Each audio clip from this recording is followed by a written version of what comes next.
That nightmare again. It's been 2 months since they've started happening. Before, I was just like any other high school student, just trying to keep my grades up and playing tennis. I'm an honor roll student and captain of the varsity team, so at first I thought I was just stressed based on the pressure of always being watched. My dad was always pushing me, and my mother was always trying to keep me safe from the world. Dreaming about the school blowing up would seem like illogical for someone like me, a subconscious need for my shackles to be broken and free to my burdens of being a star student. But not every night for 2 months, with each dream being more vivid than last. It starts out with the chemical lab, and Professor Doyle is talking. His words are muffled and the students' faces are blacked out. Suddenly, from the corner of my vision, I see a vial drop, and I reach out to it. Right before I grab it, black hands reach out and pull me back. The vial hits the ground and fire sprays out, covering the students. Before I know it, everything is burning, and then the pipes explode with a bright flash. And the flash is always what wakes me up. Well, no point in letting it keep me up all night. I might as well try to catch some sleep, or my grades are gonna slip. Throughout all of history, man has always looked to the future in both inspiration and fear.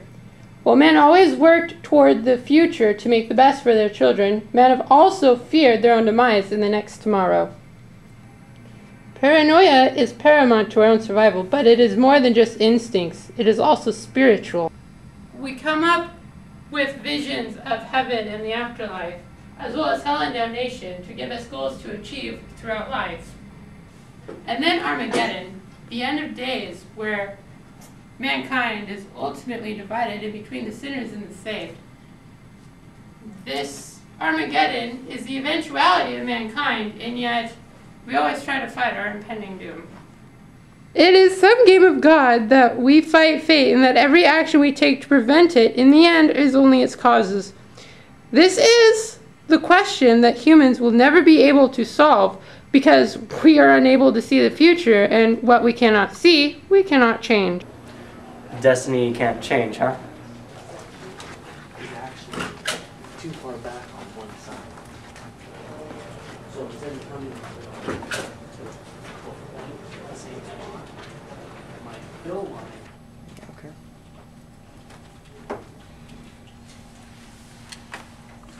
Ragnarok.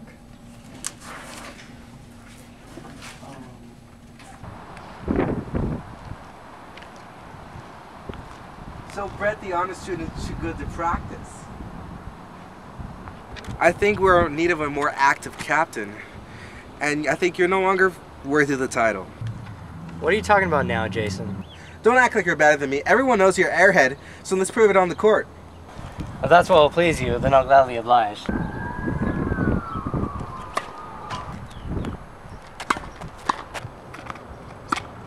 Go!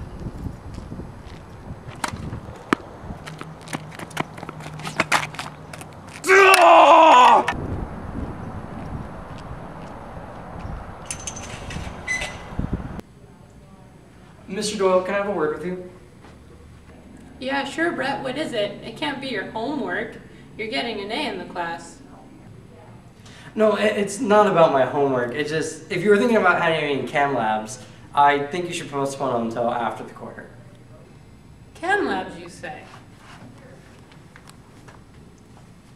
I think a lab would be perfect for this quarter. What? A lab? I said that would be a bad thing. Why is that? A lab would be perfect for my students. I mean, nothing's more exhilarating than mixing chemicals hands-on and seeing the reactions. But isn't that dangerous? I mean, couldn't a student blow up the lab and cause a huge fire that kills half the students? Don't be ridiculous, Brett. I would never dream of giving my students volatile, explosive chemicals. I still think it's too unsafe. I think we should just dissect frogs or something. Brett.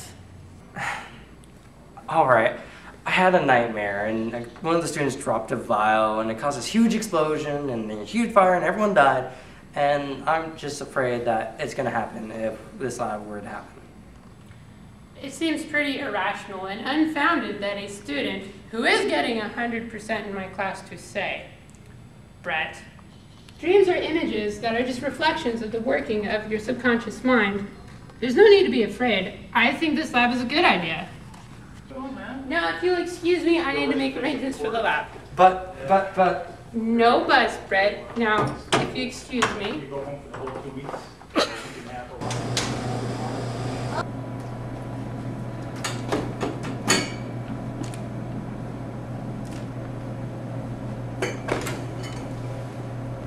Yo!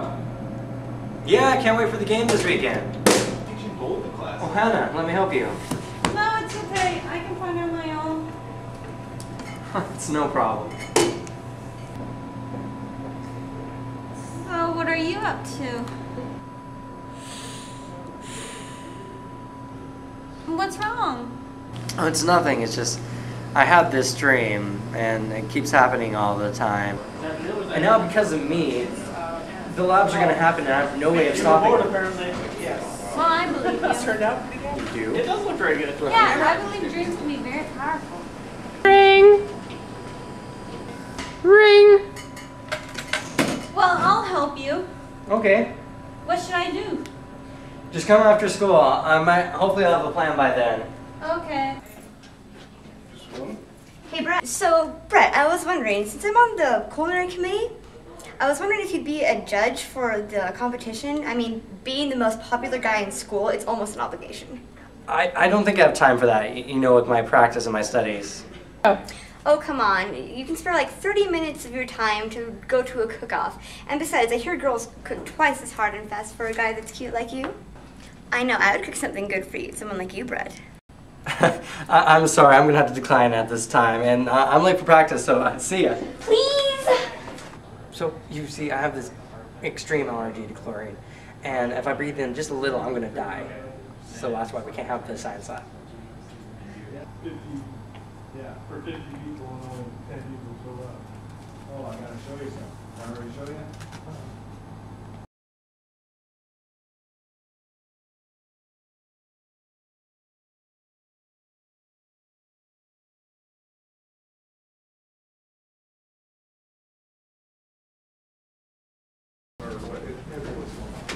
But some teachers are good about it, but it's up to the Congratulations on being the teacher. judge. I'm jealous you can eat Now, those cakes the and other brownies thing that is- you can bake on. You cannot. Remember I told Hey, I told you I wasn't going to be the judge this year. Yeah, I know. Well, I was really disappointed until you sent me that text. What text? Yeah, you sent me this text saying that you changed your mind and wanted a judge this year. I was so excited that I showed it to the principal and it's finalized. Plus, I got your practice delayed so you could. So, you're saying it's all said and done now, and I can't do anything to back out? Yeah, you heard the announcement. All the girls in school have their hearts set on cooking something special for you. And our new judge for the bake-off is going to be Brett Ogdenson.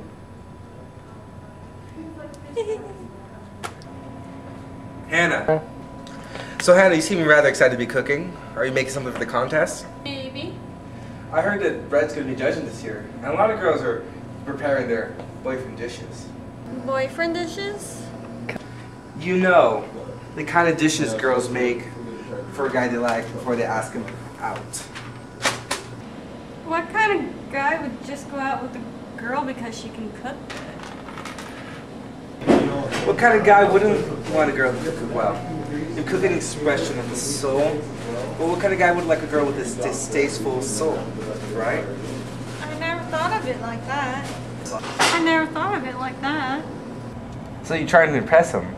No, I just want to make something good for the competition. I can help you, you know. You being blind and all. You might add something wrong if you're not careful. But I don't want your help. I want to win this on my own. I didn't say I was going to help you cook. I just monitor and make sure you don't do anything wrong. Fine. But you're not to touch anything, okay? Just make sure I don't grab the wrong ingredients. Anything to help a girl get the man of her dreams. You're an ass, Jason. Just call me.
That's it.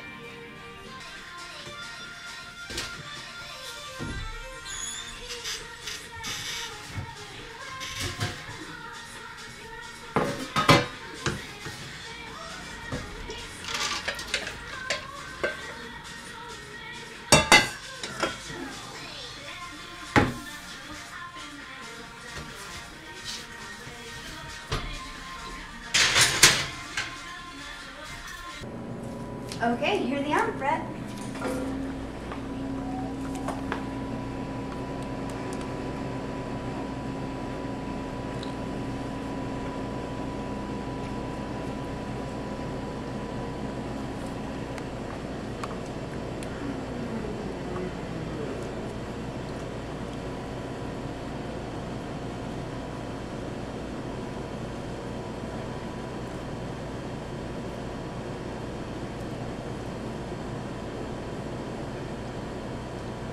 Camera action.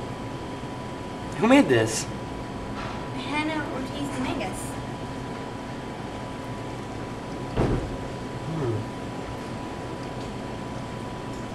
I think we got a winner this year. Hannah, right? Yeah.